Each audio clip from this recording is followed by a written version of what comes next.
Good morning, student. Once again, welcome you all on the Soka Online YouTube platform channel.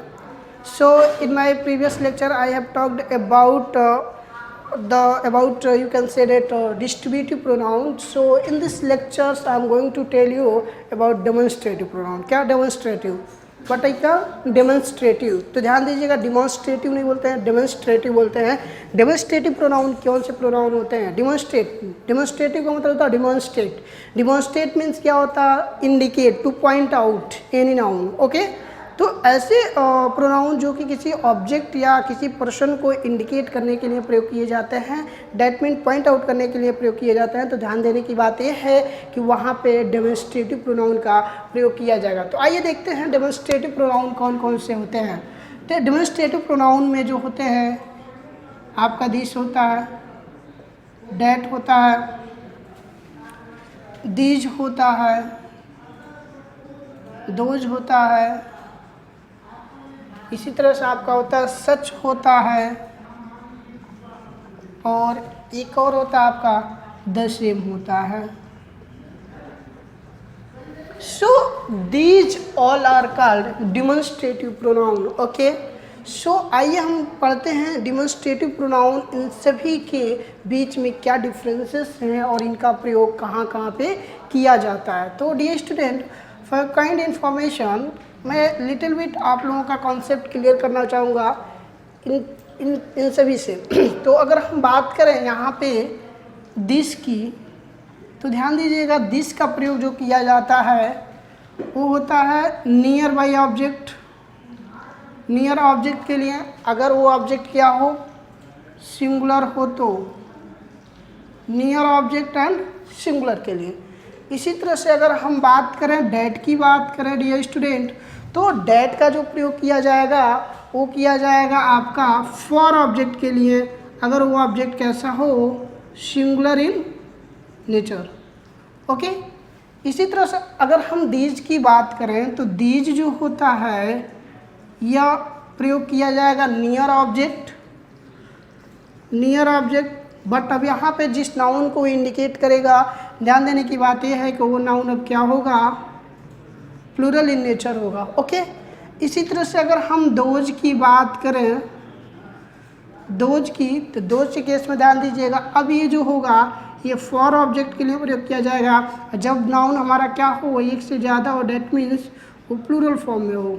ठीक है, तो these are basic concept about this, that, these और those. Okay student, so ध्यान दीजिएगा एक चीज़ हमेशा कि अगर किसी भी सेंटेंस में, अगर मान लीजिए मैंने कहा सेंटेंस फर्स्ट हो गया और यहाँ पे मान लीजिए कोई एक कनेक्टर काम कर दिया।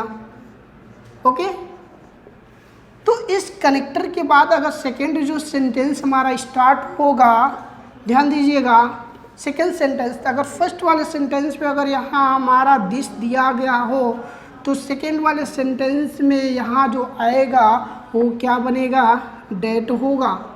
ध्यान देने की बात ये है। और यहाँ पे इसी तरह से अगर मान लीजिए फर्स्ट वाले सेंटेंस में दीज दिया गया हो, तो इसका कॉम्बिनेशन कौन बनेगा, दोज बनेगा। ओके, तो ध्यान देने की बात यही है कि दिस का कॉम्बिनेशन डेट बनता है और दीज का कॉम्बिनेशन दोज बनता है। ये स्टूडेंट, आइए कुछ हम डायग्रामेटिक पिक्चर के माध्यम से मैं बताना चाहूँगा कि दिस, डैट, दीज और दोज का प्रयोग कहाँ किया जाता है, किस कंडीशन में। सपोज दैट, मान लीजिए डियर स्टूडेंट कि यहाँ पे कोई बंदा खड़ा है। ओके, अगर ये बंदा यहाँ खड़ा है लाइक डेट, ओके, अगर बंदा ये खड़ा है तो ध्यान देने की बात है, अगर यहाँ पे मान लीजिए अगर ये ऐसे इंडिकेट कर रहा है किसी चीज़ को, और यहाँ पे मान लीजिए मैंने एक बलून ले लिया। ओके, बलून मैंने ले लिया, अगर ये बलून सिंगल अवस्था में है, ये पास में है, तो ध्यान दीजिएगा, और एक मैंने बलून ले लिया यहाँ पे।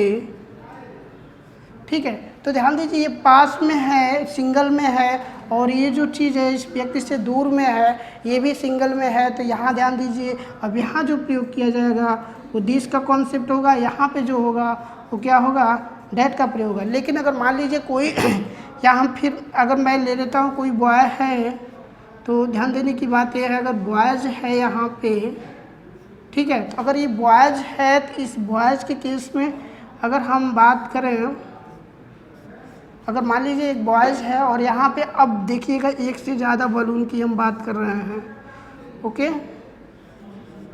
एक से ज़्यादा अगर बलून की अगर हम बात करें, ठीक है, लाइक दैट, अगर एक से ज़्यादा बलून की बात करें हम, ओके, लाइक दैट, अगर ऐसे बलून हैं तो यहाँ देखिए अगर हम पास की बात करेंगे तो यहाँ का प्रयोग होगा और यहाँ पे दूर की बात करेंगे तो क्या प्रयोग होगा। तो सेम सेंटेंस से है कि यहाँ पे दिस और दिस जो होगा हमेशा ये सिंगुलर इन नेचर होगा। क्या मैंने कहा? सिंगुलर इन नेचर होगा। लेकिन यहाँ देखिए अगर ये ऑब्जेक्ट कोई पर्सन है, अगर ये अपने पास के ऑब्जेक्ट को इंडिकेट करेगा और दो से अधिक होगा तो ध्यान देने की बात है ये क्या होगा, दीज होगा। और दो से ज़्यादा हो और वो दूर हो उस व्यक्ति से तो वहाँ पे क्या प्रयोग होगा, दोज का प्रयोग होगा। तो these are some basic concept. तो ये एग्जाम्पल के माध्यम से हम समझते हैं एक्चुअली इनका प्रयोग कैसे किया जाता है। इसको नोट कर लीजिए आप लोग।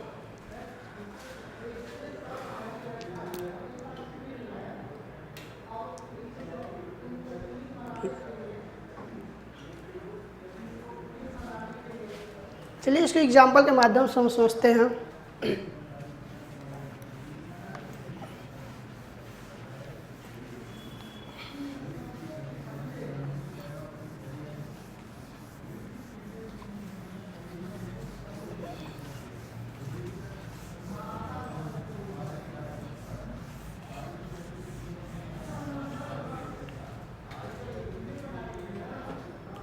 डियर स्टूडेंट, जो फर्स्ट यूज है एग्जाम्पल के माध्यम से आइए समझते हैं हम। जैसे मैंने कहा this is a new house. मैंने एक और सेंटेंस कहा that is a pen.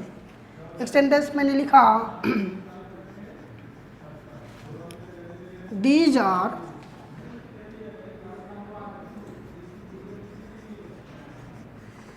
Students और मैंने कहा those are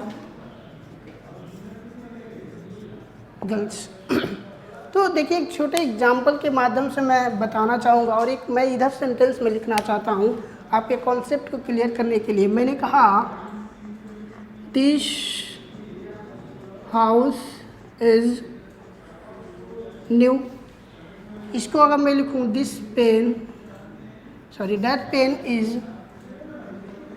that pen is mine. इस सेंटेंस को मैंने लिखा these students are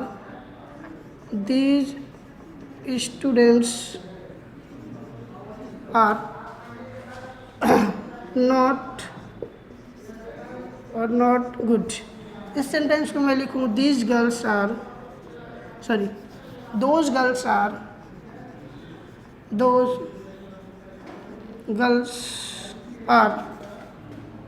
beautiful. So dear student, what is difference between इस दिस में और इस दिस में? व्हाट इज डिफरेंस बिटवीन अगर इस डैट की बात करें और इस डैट की बात करें, या इस दिस की बात करें, या इस सेंटेंस में इस दिस की बात करें, या दोज की बात करें यहाँ पे दोज की बात करें, तो what exactly they are. Okay, आइए समझते हैं हम। ध्यान दीजिए डियर स्टूडेंट, अगर हम यहाँ पे दिस, डैट, दीज और दोज की हम बात करें तो आप देख रहे हैं कि इनका प्रयोग किसी न किसी नाउन के लिए किया गया है। जब ये नाउन के लिए किए गए हैं तो जाहिर सी बात ये क्या कहे जाएंगे, प्रोनाउन कहे जाएंगे। लेकिन डियर स्टूडेंट, अगर हम इसमें सेंटेंस में देखें तो ये दिस, डैट, दीज, दोज जो है किसी न किसी नाउन के साथ आए हैं। ओके, अब ध्यान देने की बात है जब कभी भी हम डेमोन्स्ट्रेटिव प्रोनाउन को स्टडी करते हैं तो यहाँ जब दिस जो होगा अगर वो किसी नाउन के बदले प्रयोग किए जाते हैं, या डैट जो है किसी नाउन के बदले प्रयोग किए जाएंगे तो वो क्या होंगे, प्रोनाउन होंगे। अब ध्यान देने की बात एक और है कि जब भी हम दिस का प्रयोग करेंगे तो जिस भी नाउन के लिए वो प्रयोग किया जाएगा वो नाउन का नेचर हमेशा क्या होना चाहिए, सिंगुलर। इसलिए मैंने यहाँ लिखा हाउस। इसी तरह डैट का भी जब भी हम प्रयोग करेंगे तो जिस भी नाउन के लिए प्रयोग किया जाएगा वो नाउन हमेशा क्या होना चाहिए, सिंगुलर। तो देखिए यहाँ पे ये पेन भी हमारा क्या है, ये सिंगुलर है। तो इस तरीके से दिस और डैट का प्रयोग किया जाएगा। लेकिन जब when we talk about these and those, इस कंडीशन में क्या होना चाहिए कि ये जिस नाउन के बदले प्रयोग किए जाएंगे वो नाउन हमेशा किस में होना चाहिए, प्लूरल इन नंबर।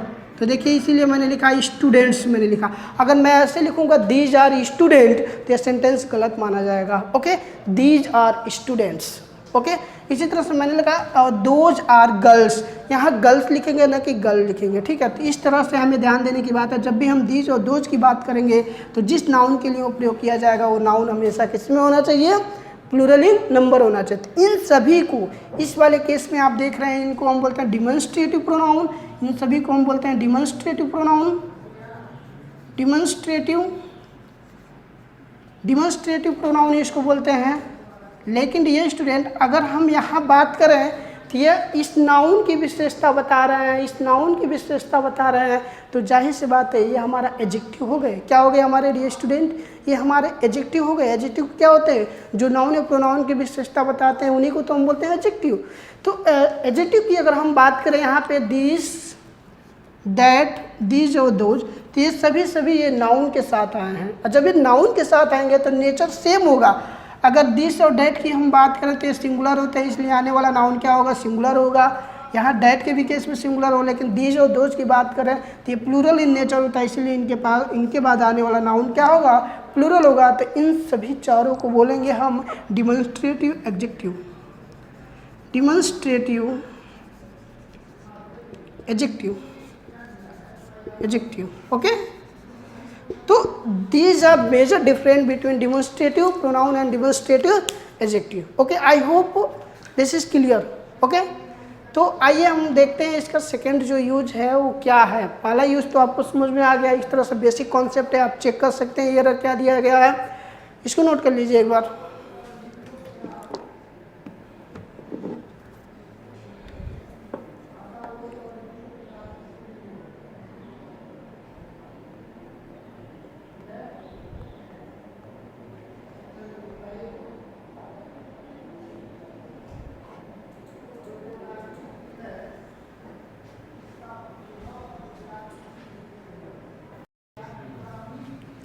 डियर स्टूडेंट, ध्यान देने की बात है ये है कि नेक्स्ट जो है, अगर किसी भी सेंटेंस में ध्यान दीजिएगा, दिस का प्रयोग किसी नाउन को, सिंगल नाउन को इंडिकेट करने के लिए प्रयोग किया जाएगा। जैसे मैंने कहा cow is a domestic animal. अगर इसके लिए हमें डेमोस्ट्रेटिव प्रोनाउन का प्रयोग करना हो तो क्या होगा, यहाँ पर बताइए, गिव्स अस मिल्क। ओके, तो ध्यान दीजिए यहाँ पे अगर हम बात करें तो इस काऊ का सिंगुलर में है, तो इसके बाद अगर डिमॉन्स्ट्रेट करेंगे तो इसके बाद आने वाला क्या होगा, दिस होगा या डेट होगा। लेकिन अगर हम बात करें, अगर दो नाउन एंड से कनेक्टेड हों, अगला जो केस है, यदि टू प्लूरल नाउन एंड से कनेक्टेड हों, तो ध्यान देने की बात ये है कि अगर इसके बाद अगर इन दोनों को इंडिकेट करना हो तो सेकंड सेंटेंस में या तो हम दीज लेंगे या क्या लेंगे, दोज लेंगे। ओके, तो ध्यान दीजिएगा, जैसे मैंने कहा cause and horses are faithful animal, fill in the blank, are used to carry things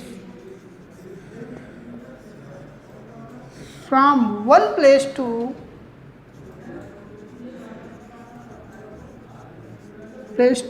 another। Okay, तो डियर स्टूडेंट यहाँ देख सकते हैं, मैंने एक सेंटेंस लिया है कि cows and horses are a faithful animal, आपको फिल इन द ब्लैंक करना है, और used to carry things from one place to another place. अब आपको ध्यान देना है डियर स्टूडेंट कि यहाँ पे डिमॉन्स्ट्रेटिव प्रोनाउन क्या प्रयोग करेंगे हम, दिस प्रयोग करेंगे, दिस प्रयोग करेंगे या दोस प्रयोग करेंगे, क्या प्रयोग करेंगे। तो ध्यान दीजिएगा डियर स्टूडेंट, अगर वो पास में होगा, ये चूंकि दो हैं प्लूरल हैं, तो जब दो हैं प्लूरल फॉर्म में है तो प्लूरल के केस में क्या हो सकता है, या तो दीज हो सकता है या दोज हो सकता है। तो ध्यान दीजिएगा, इस तरह के एरर पूछे जा सकते हैं आपके सेंटेंस में। This is your second use, ठीक है। तो आइए हम अगला रूल बताते हैं इसमें, डिमॉन्स्ट्रेटिव प्रोनाउन में क्या है, इसको नोट कर सकते हैं आप लोग।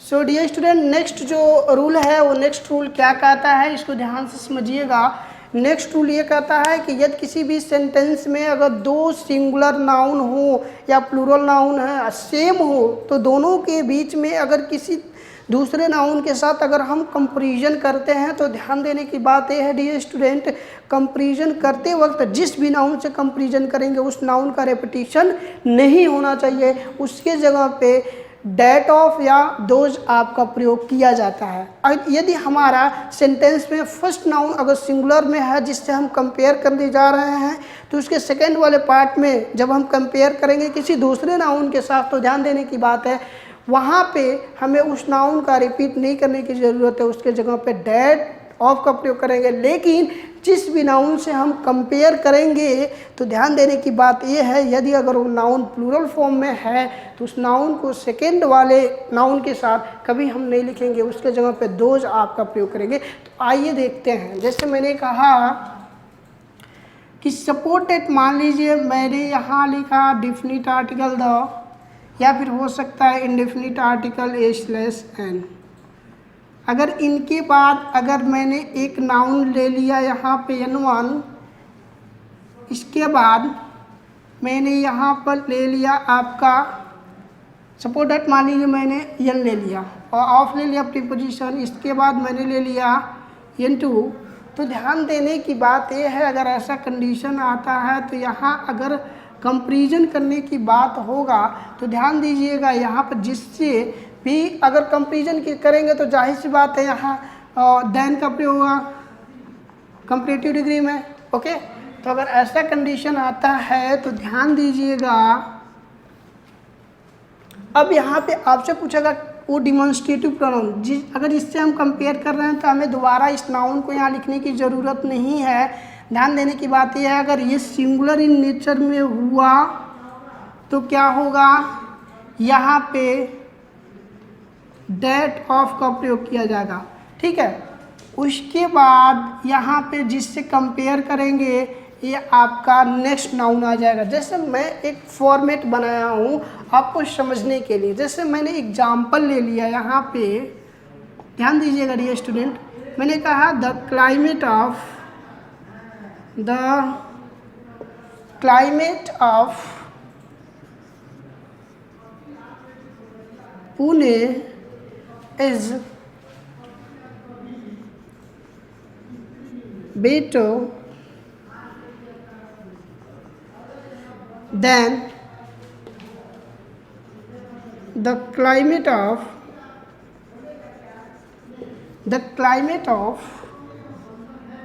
मुंबई।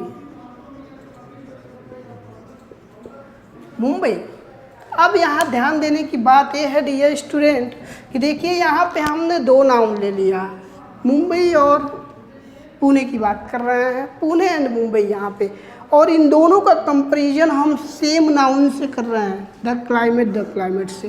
तो अब आपको ध्यान देने की बात यह है कि यहाँ सेकेंड वाले पार्ट में, ठीक है, यहाँ दोबारा हमें रेपिटेशन की ज़रूरत नहीं है, हमें इसको एलिमिनेट करना पड़ेगा, और एलिमिनेट करके हमें क्या लिखना पड़ेगा, डेट ऑफ। ध्यान दीजिएगा, अगर नहीं दिया गया हो तो उस कंडीशन में आपको चेक करना पड़ेगा कि ये हमारा नाउन क्या है। अगर ये सिंगुलर हुआ तो ध्यान देने की बात है, यहाँ क्या होगा, देन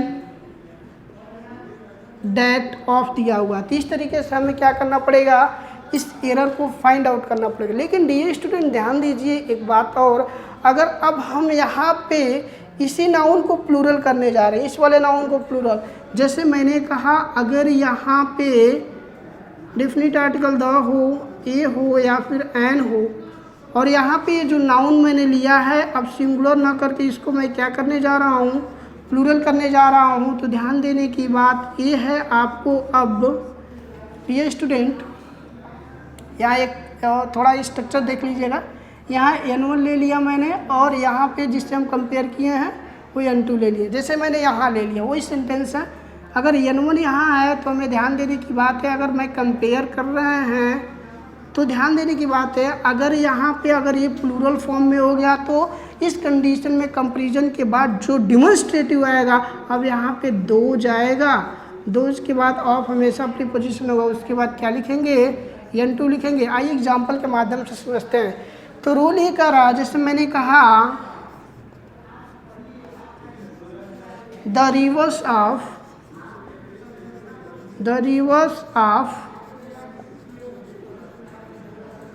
अमेरिका, यहाँ बताइए इज होगा या आर होगा, ये आपको बताना है। वाइडर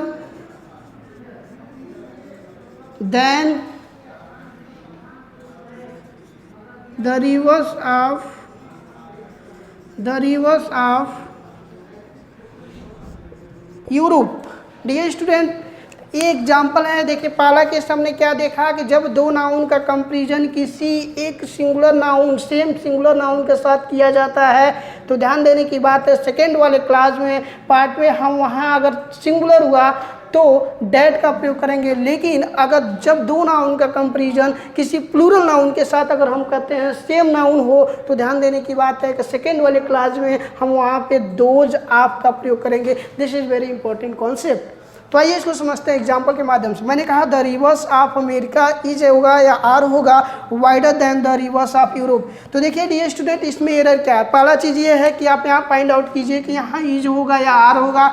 तो ध्यान दीजिएगा, मैंने पहले भी बताया था जब हम नाउन की बात कर रहे थे तो उस कंडीशन में मैंने बताया था कि कभी भी प्रीपोजिशन के आप बाद आने वाला नाउन हो तो उसके अकॉर्डिंग आप हेल्पिंग वर्ब का प्रयोग मत कीजिएगा, उसके ठीक पहले जो होगा सब्जेक्ट उसके अकॉर्डिंग। तो देखिए यहाँ पे रिवर्स है तो रिवर्स यहाँ प्लूरल ऑलरेडी हो गया, तो इस कंडीशन में हेल्पिंग वर्ब आने वाला क्या होगा, प्लूरल होगा। तो होगा सही क्या, the rivers of America are wider than. अब यहाँ दोबारा मुझे रिवर्स लिखने की ज़रूरत नहीं होगी, क्यों, क्योंकि ये कहीं सेंटेंस में मेरा रेपिटेशन हो रहा है। तो रेपिटेशन को अवॉइड करने के लिए हमें प्रोनाउन का प्रयोग करना पड़ेगा। तो यहाँ प्रोनाउन है क्या, मैंने क्या बोला था आपको, जब प्लूरल होगा तो यहाँ क्या हो जाएगा, दोज हो जाएगा।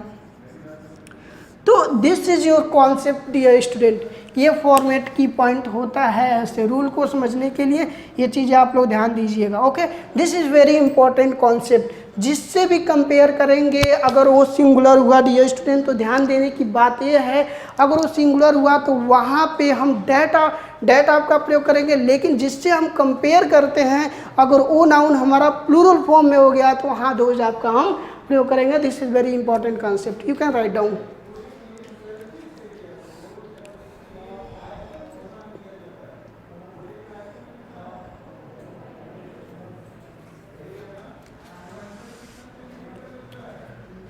So this is about the comparison of two noun with the help of demonstrative pronoun. Now I will talk another comparison in which demonstrative pronoun is used in the comparative form. तो आइए देखते हैं second जो है इसका comparison कैसे दिखाया जाता है उसके केस में।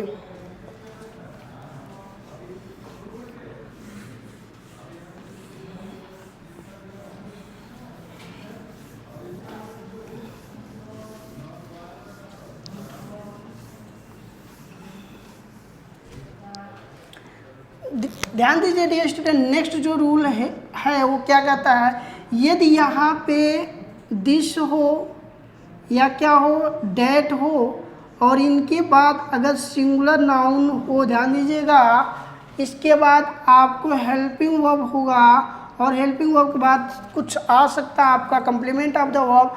अगर यहाँ पे कंपैरिजन आपका बट से किया जाता है तो ध्यान देने की बात ये है, अब यहाँ पे क्या प्रयोग किया जाएगा ये चीज़ आपको ध्यान देने की ज़रूरत है।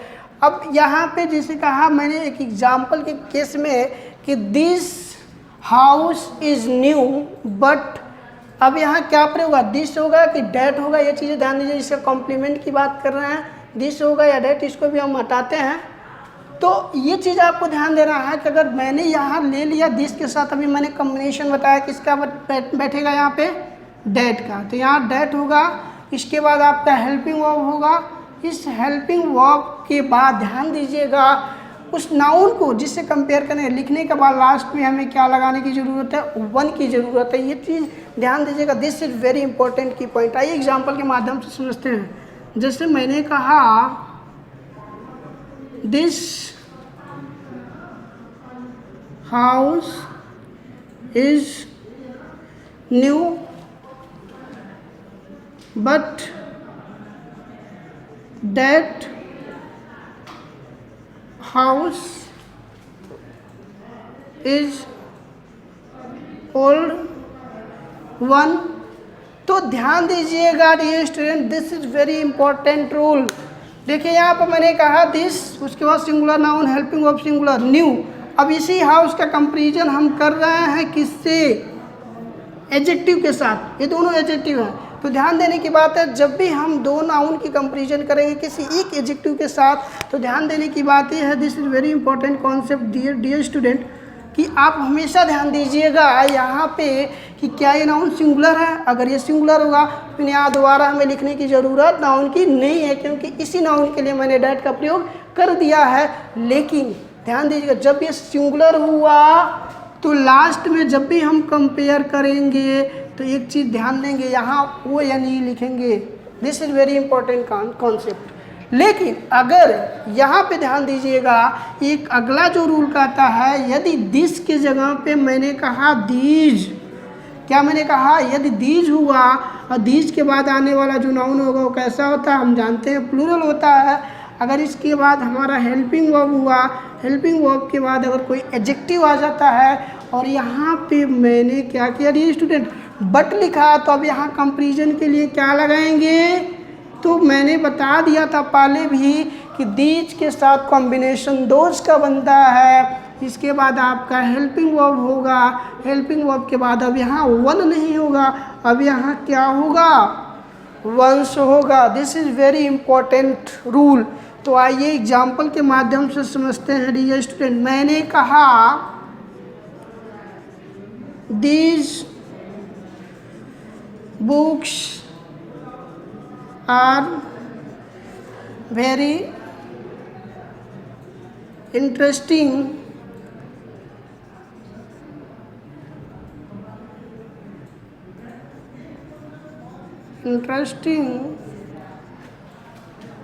but those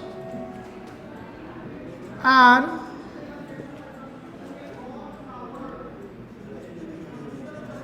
was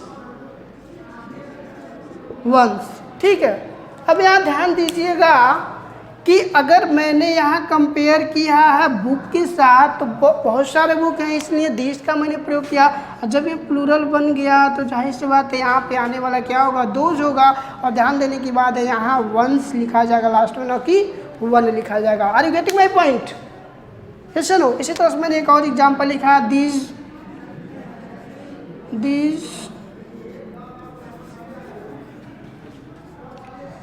these pens are costly but those are cheap ones। तो इस तरीके से हम क्या कर सकते हैं, इसका हम कंपेयर कर सकते हैं। ध्यान देने की बात है, यहाँ वंस अवश्य लिखने की ज़रूरत है, क्योंकि ये चीज़ें हमारा नाउन प्लूरल फॉर्म में। ओके, तो इसको नोट कर सकते हैं आप लोग।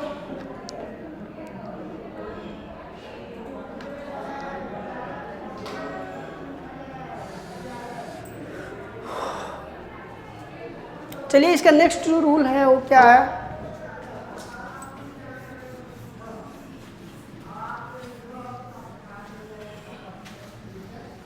नेक्स्ट रूल ध्यान दीजिएगा डियर स्टूडेंट। नेक्स्ट रूल ये कहता है कि यदि किसी भी सेंटेंस में स्ट्रक्चर हमारा ऐसा हो दिस हो या डेट हो तो ध्यान देने की बात है, अगर यहाँ इसके बाद काइंड हो या SORT शॉर्ट हो, इसके बाद प्रीपोजिशन ऑफ हो। अब यहाँ ध्यान देने की बात यह है, यहाँ पे कौन सा नाउन आएगा तो आप भी जानते हैं सिंगुलर। हेल्पिंग वर्ब क्या आएगा? सिंगुलर। यही कॉन्सेप्ट है, बस इतना कॉन्सेप्ट की ज़रूरत है आपको याद करने की। अगर ये स्ट्रक्चर कहीं भी आपको सेंटेंस में दिख रहा है तो चेक कैसे करेंगे कि आने वाला नाउन सिंगुलर होगा या प्लूरल होगा, या चेक कैसे करेंगे कि आने वाला जो हेल्पिंग वर्ब होगा वो सिंगुलर होगा कि प्लूरल होगा। तो ध्यान दीजिएगा डियर स्टूडेंट, मैंने कहा this kind of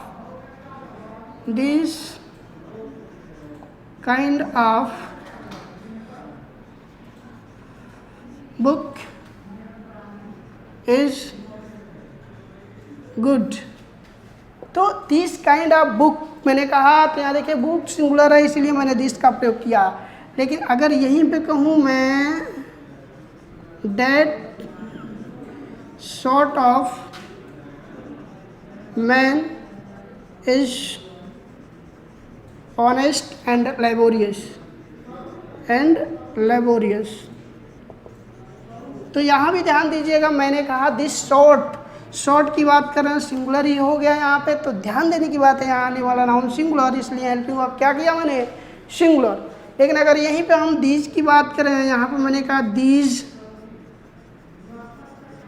kinds of shirts, यहाँ क्या होगा? Look good. ठीक है, तो these kinds of shirts look good यहाँ होगा या लुक्स होगा। तो ध्यान देने की बात है, यहाँ दीज मैंने कर दिया इसलिए मैंने क्या लिखा? काइंड्स लिखा है, और यहाँ पे प्लूरल ही आएगा। तो मैंने एक सेंटेंस और लिखा, दोज सॉर्ट्स ऑफ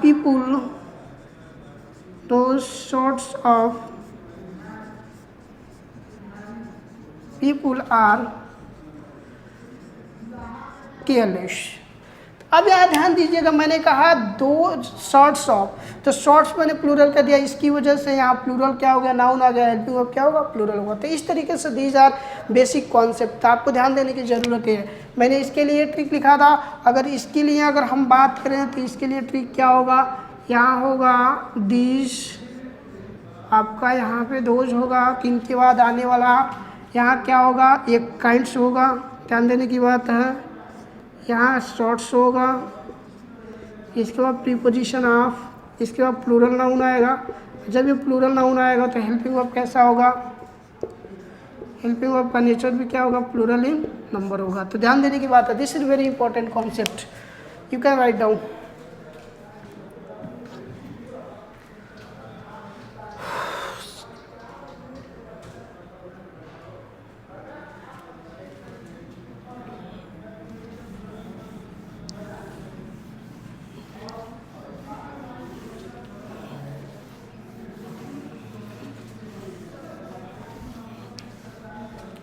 देखिए सच का मतलब क्या होता है कि सच का मतलब होता है इस तरह का, इस प्रकार का। ठीक है, तो इसका सब्जेक्ट की तरह भी प्रयोग किया जा सकता है किसी नाउन के लिए। जैसे मैंने एक सेंटेंस लिखा, मैंने कहा such are a good boy. तो such are a good boy यहाँ सिंगुलर इस बॉय के लिए प्रयोग किया गया है, तो इस तरीके से सब्जेक्ट की तरह भी प्रयोग किया जा सकता है। सेकेंड, या किसी सब्जेक्ट के स्थान में प्रयोग किया जा सकता है। जैसे मैंने कहा these are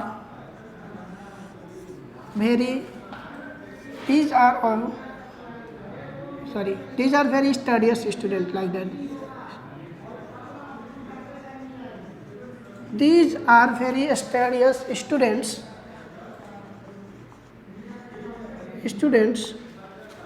Fill in the blank.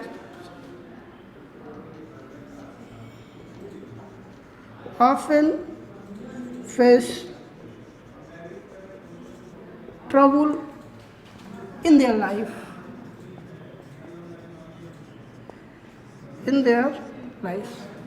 ठीक है, तो अब यहाँ ध्यान दीजिएगा, आप प्लूरल बना दीजिए इन देयर लाइफ। अब यहाँ ध्यान दीजिएगा डियर स्टूडेंट, मैंने कहा कि these are various studious students fill in the blank often face trouble in their lifes. ठीक है, तो यहाँ पे इस स्टूडेंट्स की वजह, इस तरह के बच्चे, ठीक है, ये बहुत स्टडियस होते हैं, ठीक है, लेकिन इस तरह के बच्चे, तो इस तरह के लिए हमें क्या करना पड़ेगा, सच ऑफन फेस। ठीक है, तो सच ऑफन फेस यहाँ देखिए, इसलिए प्लूरल में मैंने यस का प्रयोग नहीं लिखा है। ठीक है, तो इस तरह से सच का प्रयोग यहाँ किस तरह प्रयोग किया गया है, जब प्रोनाउन की तरफ प्रयोग किया गया है। ठीक है, ओके, तो आप इसको लिख सकते हैं कि सच का प्रयोग होता है, और आप कह सकते हैं to indicate uncertain people, okay, which is singular, may be singular या मे बी प्लूरल फॉर्म में हो सकते हैं। ठीक है, इसी तरह से अगर हम बात करें द सेम का, तो ध्यान देने की बात ये डियर स्टूडेंट, द सेम जो होता है वो एक्चुअली ये प्रोनाउन डेमोन्स्ट्रेटिव प्रोनाउन की तरफ प्रयोग नहीं किया जा सकता है, लेकिन इसको माना जाता है। तो आइए इसमें हम देखते हैं इसको कैसे लिखा जाता है, इसको पहले नोट कर सकते हैं हम।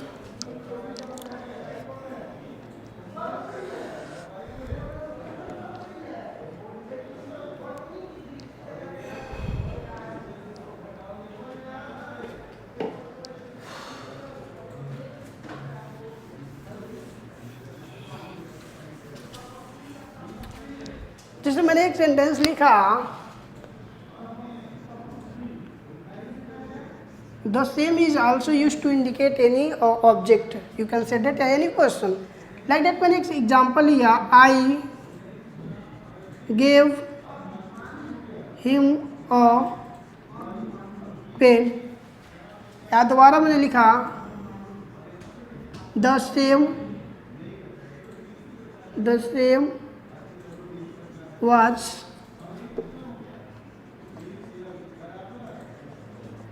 returned to me। अभी एरर क्या है, अभी देखिए यहाँ पे एरर क्या है, तो द सेम की अगर हम बात किए हैं तो यहाँ पे ध्यान दीजिए, इस पेन के लिए हम बात कर रहे हैं द सेम, तो द सेम का प्रयोग कभी भी ध्यान दीजिएगा, द सेम पेन मैंने नहीं लिखा है यहाँ पे, ध्यान देने की बात यह है। तो यहाँ चूँकि निर्जीव है तो इसके लिए इसके स्थान पे प्रयोग जो किया जाता है आप भी जानते हैं, नॉन लिविंग के लिए वो होता है इट।